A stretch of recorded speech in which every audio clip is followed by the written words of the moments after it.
Hi, friends. Hello, hello. My name is Alina Sholtsova. I'm an immigration attorney from New York. And today we're going to have our live discussing the most interesting, freshest immigration news. And of course, I will be answering your guys' questions.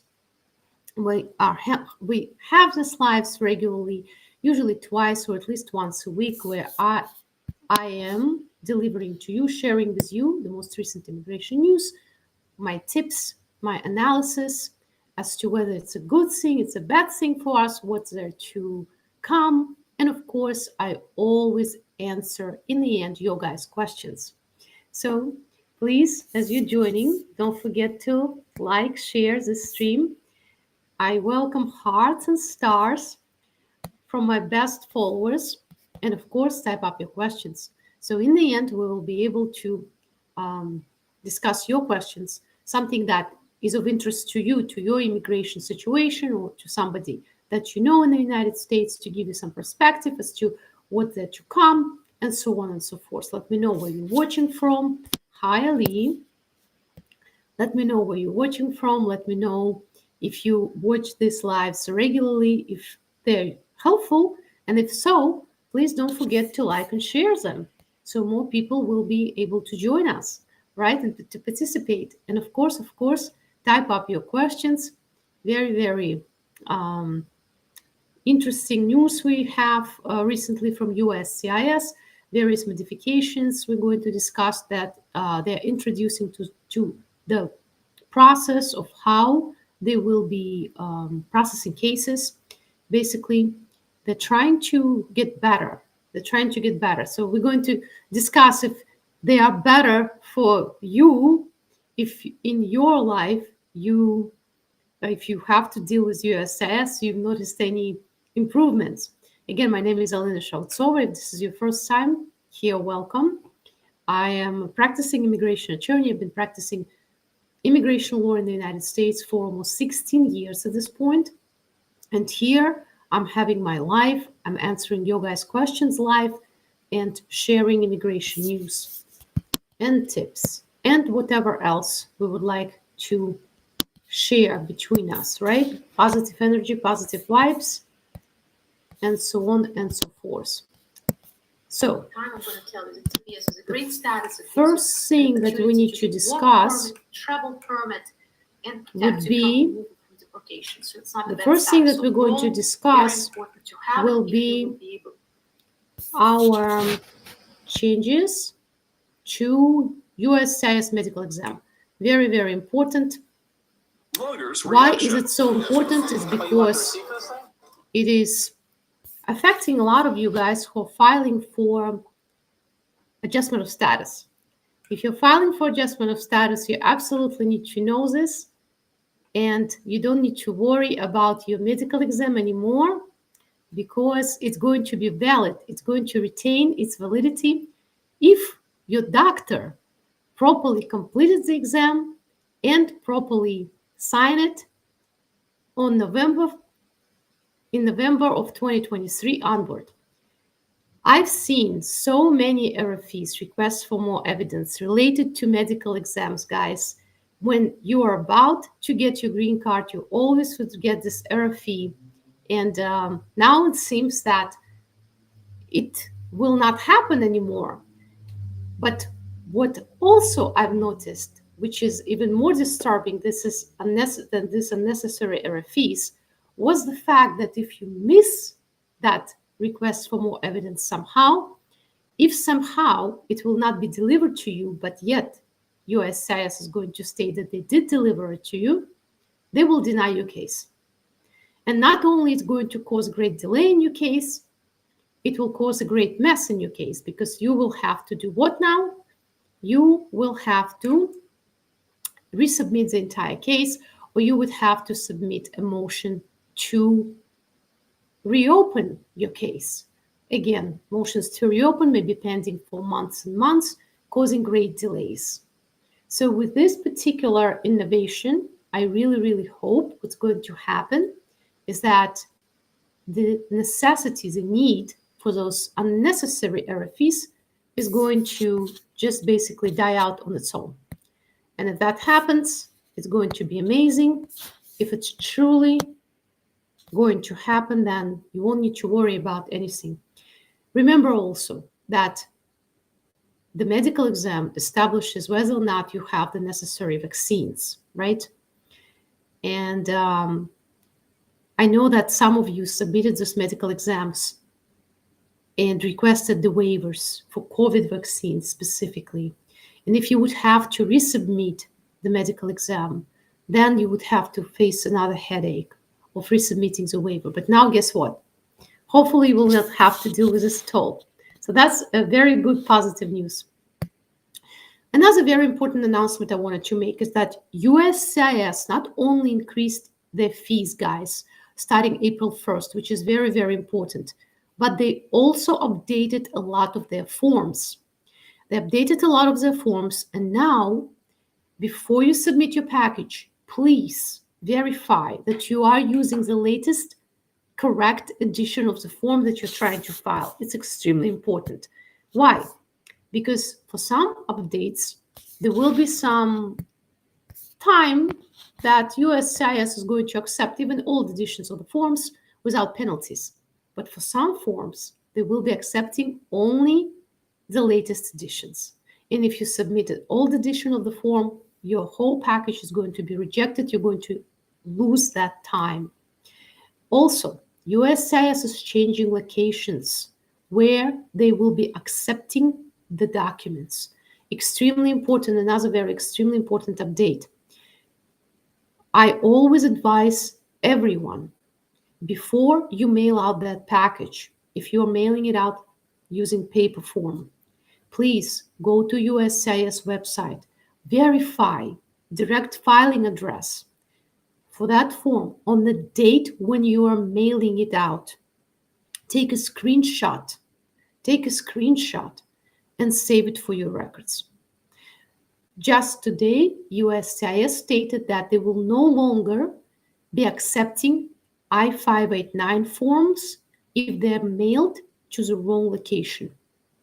Very important to know that, very important to stay updated on that issue, because again, you make a mistake, there is a delay, you lose your 1-year deadline, even though with 589 forms, it's easy to restore it. In this particular situation, if somehow you incorrectly mail something somewhere, they don't really penalize you. But for some forms, you may find yourself in a difficult situation, and you don't want to be in that difficult situation. Just stay on top of your filing, stay on top of the filing fees, and you'll be fine. All right. So that's what we need to know is happening. Very, very important. And now, if you guys have questions, I'll be happy to answer them. And hello, my TikTok followers. I see there are a lot of you. I had to restart my live because my device decided to tell you about something else, not this video, but play another video. So hello, everybody who rejoined. Don't forget to type up your questions, please, if you're watching me on TikTok, YouTube, or Facebook, so that we can discuss the immigration issues that are interesting to you, something that you would like to have your answers to, and I will be able to help you out. So let's start with YouTube questions. We have a lot. Hi, Ali again. Hi, Duke. Yeah, Washington State. Hi. Very helpful information. Thank you very much. I do appreciate your kind words, guys. Stars, hearts.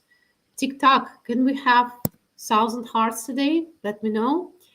Hi, True Wisdom. Hi, Lena. My NVC says accepted. Does that mean documentary qualified? No, it does not mean that. Accepted documents mean that some documents from the list of the documents that you guys are sending to the National Visa Center were accepted. But it doesn't mean that your journey is over until you receive special email from NVC confirming that it's over. All right, you do have to receive that email stating that your case is documentary qualified. All right. Once you get your green card, what is the next things I need to look after? Do I need to update USCIS with anything?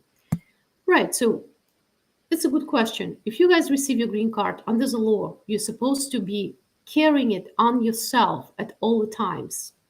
That's the law. Well, typically people will not going to do that, right? We're not going to have such an important document in our pocket all the time, but you're supposed to. What you need to watch out for is, number one, update Social Security Administration with information that now you are a green card holder. Why? So that they're going to have this updated information in their system, and when you file for jobs or for benefits and so on and so forth, there is no confusion. Plus, it's very important for your Social Security earnings. Also, you may want to, again, keep your green card safe, take a copy of it, email it to yourself. I always advise people to do that. Make sure that if you are leaving the United States and you're not sure how long, how much time you will be remaining overseas, or if there is even slight possibility that you may stay overseas for a long time, please file for something that's called a re-entry permit. Re-entry permit is going to save your residency in case you stay out of the United States for longer than a year. Very important to know that. If you have any family members who are eligible for sponsorship and you would like to sponsor them, such as unmarried adult sons or daughters, or children or spouse, you should file those I-130s for them. Unfortunately, as just a green card holder, you cannot submit for your parents. All right, that's something that you need to know. You will not be able to submit for your parents. That's very, very, strange why it's happening like this. But for that reason, you may want to become a U.S. citizen as fast as possible, so that as soon as you become a U.S. citizen, you can file for your parents for the green card, especially in the light of the proposal by the Republicans who are trying to take that right completely away, even for U.S. citizens.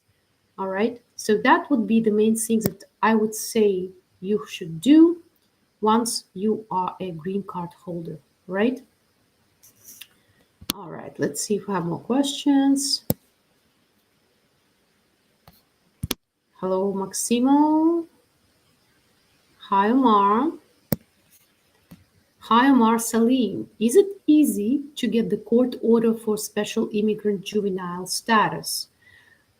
If you're working with an attorney who is very updated with regard to special immigrant juvenile law developments, just today I read something interesting and new that, for example, in New York State, the template for the order changed with regard to special immigrant juvenile status cases. If you work with someone who is on top of the law and understands the process and done it at least a couple of times, you shouldn't face huge difficulties. I wouldn't say that it's easy, but if you're guided by a specialist, you should be fine, all right? If provided you qualify for that.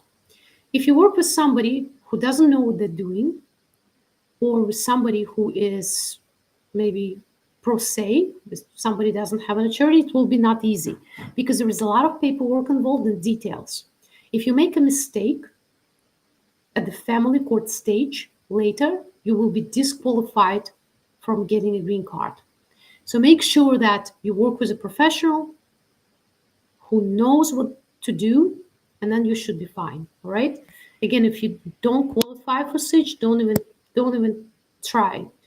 I've seen sometimes cases of people reach out and say, I've heard there is a status for children, but I do live with both of my parents, but that sounds like a great opportunity for me to try. No, it's not a great opportunity for you to try if you don't qualify for it, okay? So that's very important. Hi, TLB. Hi, Alina. I hope you're doing great. I want to apply for asylum. I just need to know how long will it take me to get my employment authorization. Currently, you will have to wait for 150 days before you can file and ask for your work permit based on asylum pending.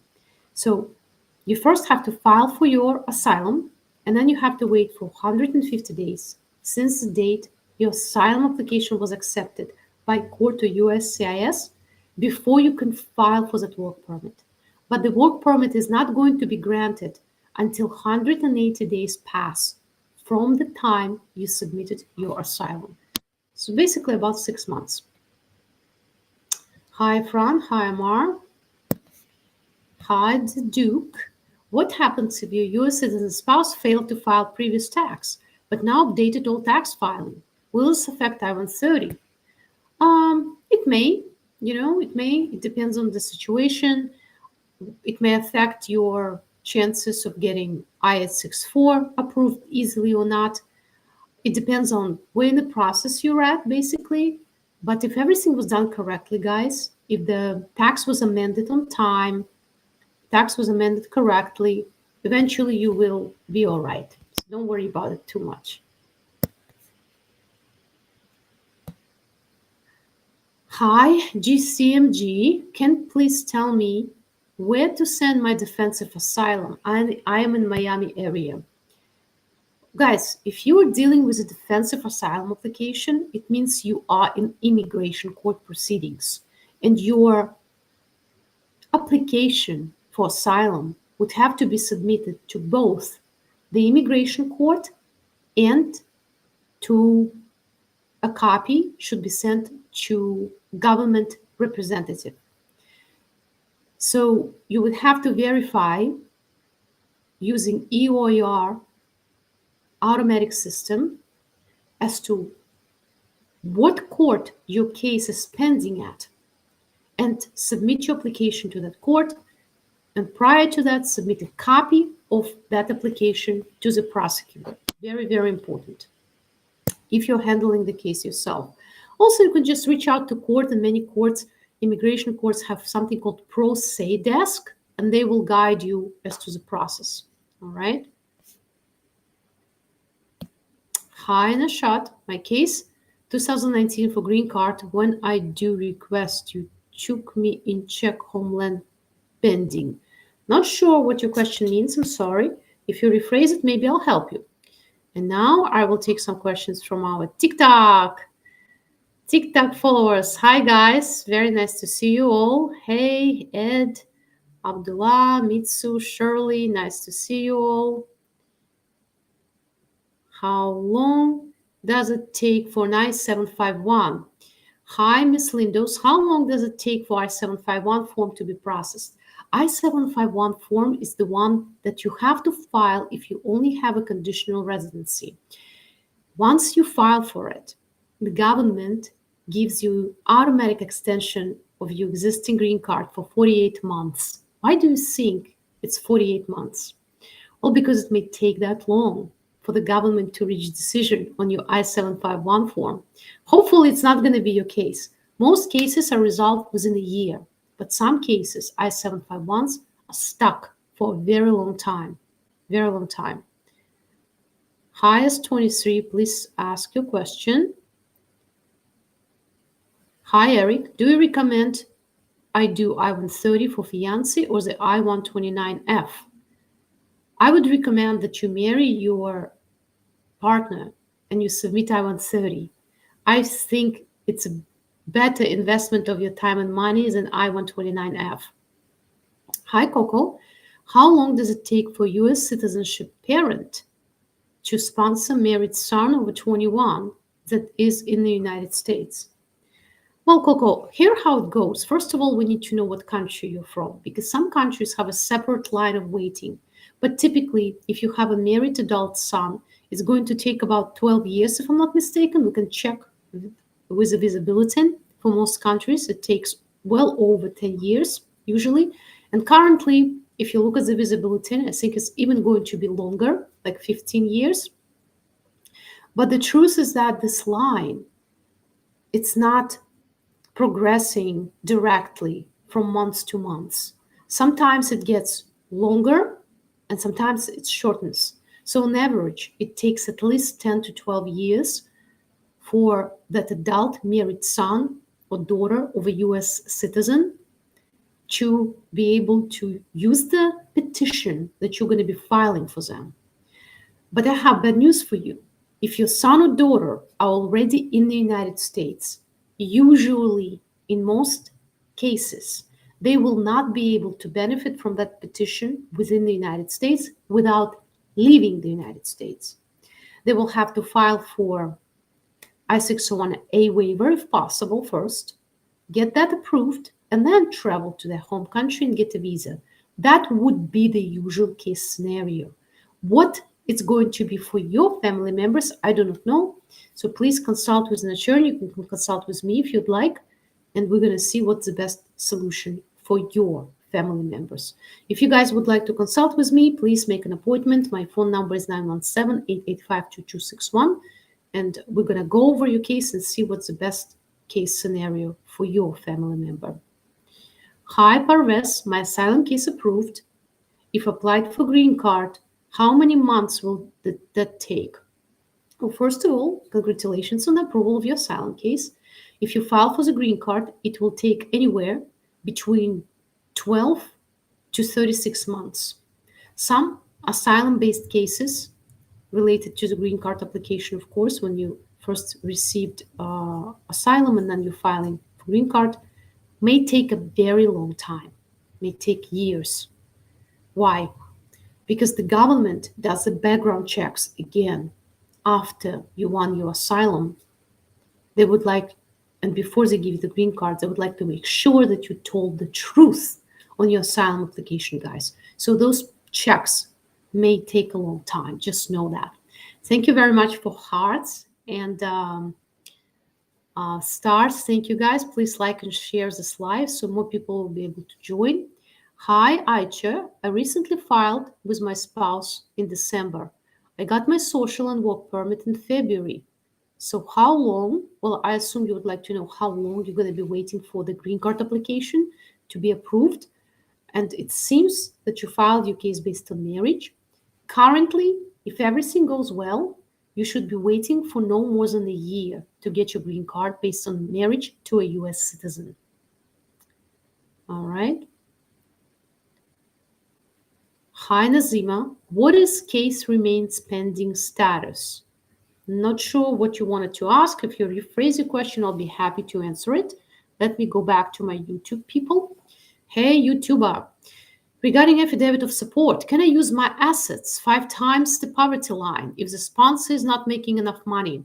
Usually, guys, if you're the beneficiary, you will not be able to use your income to qualify or your assets. Usually, there are very little exceptions to the rule. The best way to go about the fact when your petitioner does not have enough money is to get yourself a joint sponsor. Okay, this is the best way. Easy way for USCIS to qualify you. Hi, John Dester. What about SIJS work permit after applying for it? How long would it take to receive it? I would say no more than 6 months. You usually should receive it. Okay. Hi, Benny. How long can you guarantee me the work permit if I hire you for a VAWA case expedited? Here is the biggest secret. An immigration attorney does not guarantee anything. Why? Except for me doing my work, I have no authority to give you guys a work permit or a green card or citizenship. That's something that the United States government only can do. And if you hear from any paralegal, any immigration lawyer that they guarantee you the result, that's in violation of the law and ethical rules, right? So all I can guarantee you is that I will do my work within the time frame we agree on, but I cannot guarantee you, even though I think you may qualify for something, that you will be issued the work permit that you would like to receive. Extremely important to understand that. Hi, positive thoughts. Can I list my adopted child with my own children for family reunification? Perhaps. It depends on the adoption, when it happened, whether it was done under the immigration rules or not. I guess the question is if you can bring your adopted child to the United States. I may be wrong, but it depends, because when we deal with adoption and United States immigration, there are very strict rules that apply. The adoptions can be done different ways. It can be in compliance with the international rules of adoptions and the Hague Convention or not. So if you have an adopted kid, I would recommend that you consult with an immigration attorney who will review the paperwork and will advise you whether or not and how you can bring that kid to the United States, okay? It will be a little bit different than dealing with your biological children.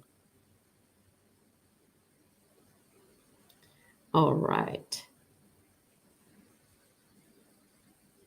Hi, yo, Michael. My daughter born in Pakistan, and I just read the nicknames, guys, the way they pop up on my screen. All right. My daughter born in Pakistan. Can I apply her U.S. passport in Pakistan? I'm a USA citizen. Indeed, if you are a U.S. citizen and you have a child who was born in marriage or out of marriage, abroad, recently born abroad, all you need to do is to contact the U.S. consulate in that country where the child was born, and they will guide you as to what you need to do to get something for the child called Certificate of a U.S. Citizen Born Abroad. Okay? And then once you get that, you get U.S. citizen passport for the child, and the child can travel to the United States with no issues. Hi, Kelly, 10ABC. My I-45 is pending and my H-1B is about to expire. What are my options? Hey, you have to submit for an extension of H-1B status if you can. I do not know when the I-45 was filed, what's happening with your H-1B employer, but in many situations, it's possible to extend your H-1B even beyond 6-year limit. I actually just published a blog on that topic on my website if you have I-45 pending. And you can find that blog at www.shaltsova.com. Okay? All right. Hi, Shomo Harun. If I apply for I-765C8 category after 161 days of my asylum application submitted to the Immigration Court, when should I receive an approval notice? Well, I cannot guarantee you that you're going to receive an approval notice at all, provided that your clock was not stopped and in fact you have 161 days elapsed from the time your asylum application was properly submitted and accepted. Usually, if everything goes well, you should receive your approval within 45 days of the submission. Okay? 45 days of the submission. Let me see. We have more questions. Hi, VBuy. What is average wait time to renew permanent green card? I received 2-year green card extension. Unfortunately, it may take a very long time for somebody to renew their permanent green card, guys. Sometimes even more than 2 years. That's why they give you those 2-year extensions. It's not for nothing. The longer the extension, that's the indication that the longer it's going to take USCIS to process an average case. Hi, Miami Love. Can we file VAWA after married for 2 months? Can you file for VAWA if you were married to the person for only 2 months? Yes, you can. But to win the VAWA case, you have to make sure that you're going to meet at least these 2 qualifications. Number 1, you have to prove that your marriage was real. Even if it was very short, you have to prove that the marriage was real for immigration purposes. So depending on your situation, I do not know what happened in your marriage. Was there severe abuse? Was the police called?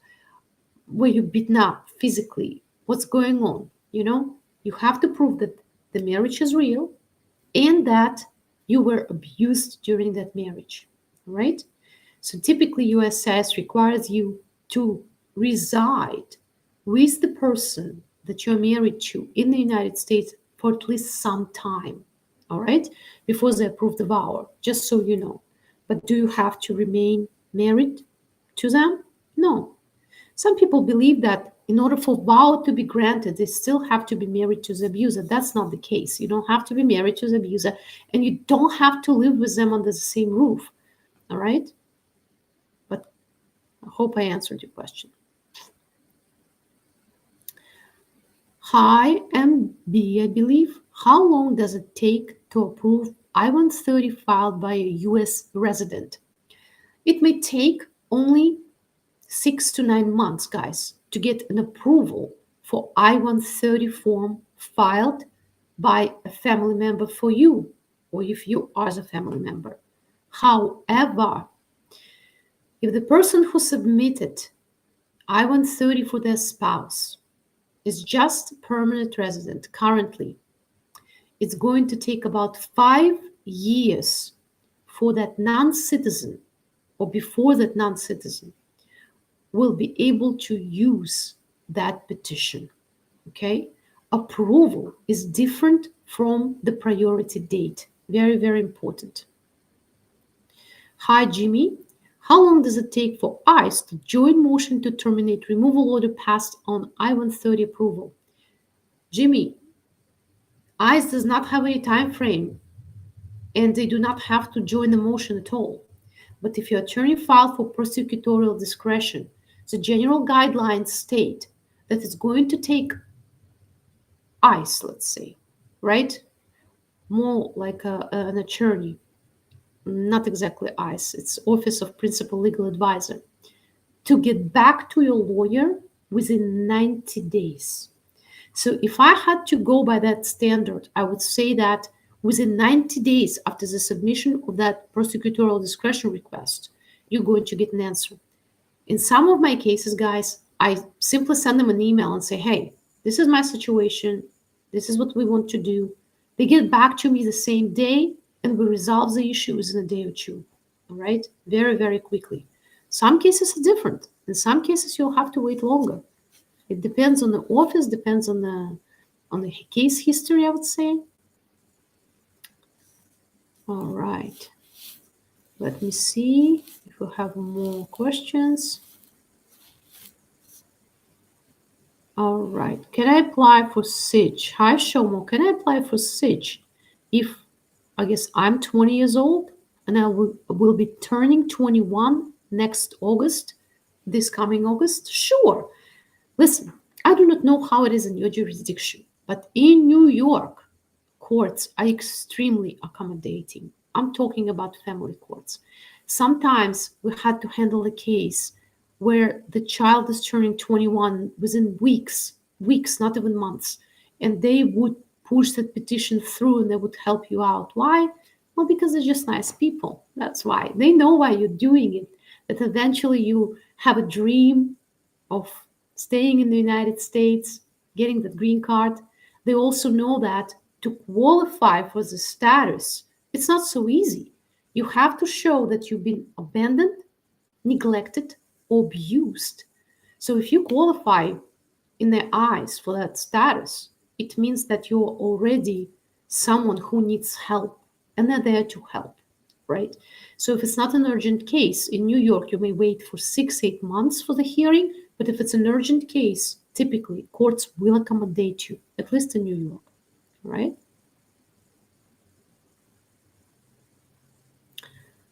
All right. Hi, Sarah. My husband makes $49,000 and his mom $132,000. And USCIS said I don't qualify for adjustment of status. Ouch. All right, so I'm not sure if the paperwork was submitted correctly, but when we're dealing with affidavit of support, guys, it's not just the number as to how much money your spouse or joint sponsor makes. We also need to know how big that person's family is or household size is. If they were well meeting the guidelines and USCIS still said somehow that you are disqualified because of public charge issue, perhaps you need to work with an attorney, okay, and see what went wrong, because that just doesn't sound right.